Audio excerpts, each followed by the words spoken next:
আসসালামু আলাইকুম প্রিয় দর্শক, স্বাগতম জানাচ্ছি আমার আজকের পর্বে। খুবই সহজভাবে ঝটপট কোনো রকম ঝামেলা ছাড়াই তৈরি করা যায় ভীষণ মজার একটি বিস্কুটের রেসিপি আজকে আপনাদের সাথে শেয়ার করছি। শুধুমাত্র ময়দা আর সুজি দিয়ে যে ঘরেই এত মজার একটি বিস্কুট তৈরি করা যায় তা আপনারা না তৈরি করে খেলে বুঝতেই পারবেন না। বিকেলে চা তৈরির আগেই বিস্কুটটি তৈরি করে নিতে পারবেন আর একবার তৈরি করে একটি এয়ারটাইট বক্সে রেখে 5 থেকে 7 দিনের জন্য সংরক্ষণ করে খেতে পারবেন। তো চলুন এই সহজ রেসিপিটি দেখে নিচ্ছি। এই রেসিপিটি তৈরি করার জন্য প্রথমেই একটি মিক্সিং বলে আমি 1.5 কাপ পরিমাণ ময়দা নিয়ে নিচ্ছি। আপনারা চাইলে এখানে আটাও নিতে পারবেন। তারপর এখানে আমি দিয়ে দিচ্ছি 1/2 কাপ পরিমাণ সুজি। এইবার এখানে আমি অ্যাড করে দিচ্ছি প্রায় 2 টেবিল চামচ পরিমাণ বাদাম কুচি। আপনারা চাইলে যে কোনো ধরনের বাদাম কিংবা কিশমিশ এখানে ব্যবহার করতে পারবেন। নাস্তাটার ফ্লেভারের জন্য এখানে আমি দিয়ে দিচ্ছি 1/4 চা চামচ পরিমাণ এলাচের গুঁড়ো। তারপর দিয়ে দিচ্ছি এখানে 1/4 কাপ পরিমাণ গুঁড়ো দুধ। আপনারা অবশ্যই এখানে গুঁড়ো দুধটা দিবেন।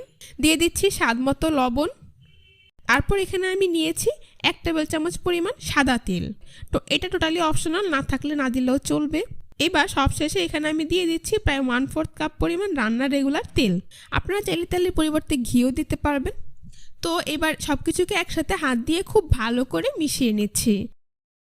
কিছুটা সময় নিয়ে এখানে তেল ময়দার সাথে মিশিয়ে নিতে হবে।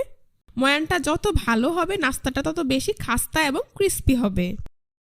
যখন দেখবেন এইভাবে ময়দা হাত দিয়ে মুঠো করলে দলা পেকে যায় তাহলে বুঝতে হবে ময়দা পারফেক্টলি মাখানো হয়ে গিয়েছে। এখন আমি এটাকে এক সাইডে রেখে দিচ্ছি। তারপর অন্য একটি মিক্সিং বলে আমি 1/2 কাপ পরিমাণ চিনি নিয়ে নিচ্ছি। আপনারা চাইলে চিনির পরিমাণটা আপনাদের পছন্দ অনুযায়ী বাড়িয়ে কমিয়ে নিতে পারবেন।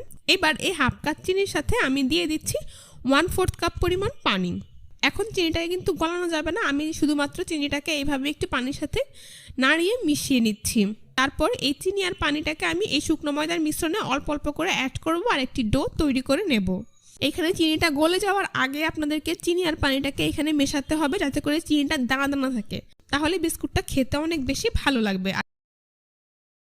তো আমি এইভাবে চিনি সহকারে পানিটা অল্প অল্প করে অ্যাড করছি আর একটি ডো তৈরি করে নিচ্ছি।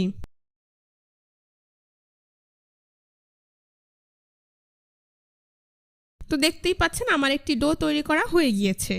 এখন যদি আপনাদের হাতে সময় থাকে তাহলে এটাকে রেস্টে রাখতে পারবেন কিংবা রেস্টে রাখা ছাড়াও এখানে নাস্তাটা তৈরি করে নিতে পারবেন।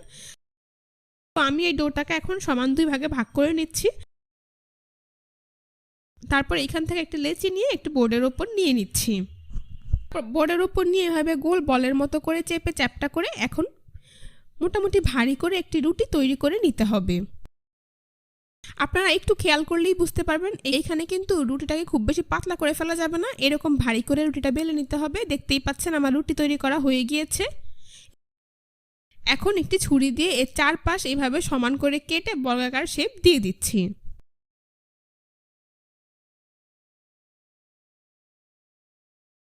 অতিরিক্ত অংশগুলোকে সরিয়ে নিচ্ছি। এগুলো দিয়ে একইভাবে আমি নাস্তা তৈরি করে নেব। তারপর ছুরি দিয়ে আবারও এর মাঝ বরাবর এইভাবে কেটে সমান 2 ভাগে ভাগ করে নিচ্ছি। কোন আড়াআড়ি করে আবারও এইভাবে মাঝ বরাবর কেটে নিচ্ছি, অর্থাৎ এটাকে আমি 4টি ভাগ করে নিয়েছি। আশা করি আপনারা দেখেই বুঝতে পারছেন কাজটা আমি ঠিক কিভাবে করছি। এবার এখান থেকে একটি ভাগ আমি নিয়ে নিচ্ছি। তারপর ছুরি দিয়ে এর এক পাশ থেকে এভাবে আলতো করে চেপে আড়াআড়ি করে ডিজাইন করে দিচ্ছি। দেখতেই পাচ্ছেন কত সহজেই কিন্তু সুন্দর একটি বিস্কুট তৈরি করা হয়ে গিয়েছে। এটাকে এক সাইডে রেখে দিচ্ছি, আপনাদের বোঝার সুবিধার্থে আরও একটি তৈরি করে আপনাদেরকে আমি দেখিয়ে দিচ্ছি।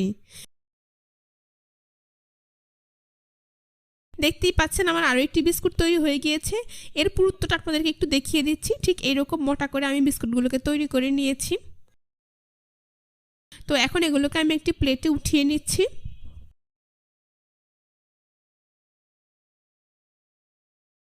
এভাবে আমি সবগুলো বিস্কুট তৈরি করে নিয়েছি। এখন এগুলোকে আমি ভেজে নেব। সেই জন্য চুলায় একটি প্যানে পরিমাণ মতো তেল দিয়ে তা মিডিয়াম হিটে গরম করে নিয়েছি। তেল গরম হয়ে গেলেই এখন একে একে আমি বিস্কুটগুলোকে দিয়ে দিচ্ছি। ঠান্ডা তেলে এই বিস্কুটগুলো দেওয়া যাবে না। তো বিস্কুট সবগুলো দেওয়া হয়ে গেলে এ পর্যায়ে চুলার আঁচ মিডিয়াম টু লোতে করে দিতে হবে আর অল্প আছে অনেকটা সময় নিয়ে কিছুক্ষণ পরপর উল্টে পাল্টে গোল্ডেন ব্রাউন কালার এবং ক্রিস্পি করে বিস্কুটগুলোকে ভেজে নিতে হবে। তো দেখতেই পাচ্ছেন আমার বিস্কুটগুলোর এক পাশ ভাজা হয়ে গিয়েছে। এখন এগুলোকে আমি উল্টে দিচ্ছি। খুব বেশি আছে বিস্কুটগুলোকে ভাজলে দেখা যাবে বিস্কুটের বাইরেটা পুরো যায়, ভেতরে ভালোভাবে কুক হবে না। এইভাবে আমি কিছুক্ষণ পরপর উল্টে পাল্টে নাস্তাগুলোকে গোল্ডেন ব্রাউন কালার করে ভেজে নিয়েছি। দেখতেই পাচ্ছেন নাস্তাগুলো ভাজা হয়ে গিয়েছে, খুব সুন্দর কালার চলে এসেছে। এখন একটি ছাঁকনি দিয়ে এগুলোকে তেল থেকে তুলে খুব ভালো করে তেল ঝরিয়ে একটি নাস্তার প্লেটে নিয়ে নিচ্ছি।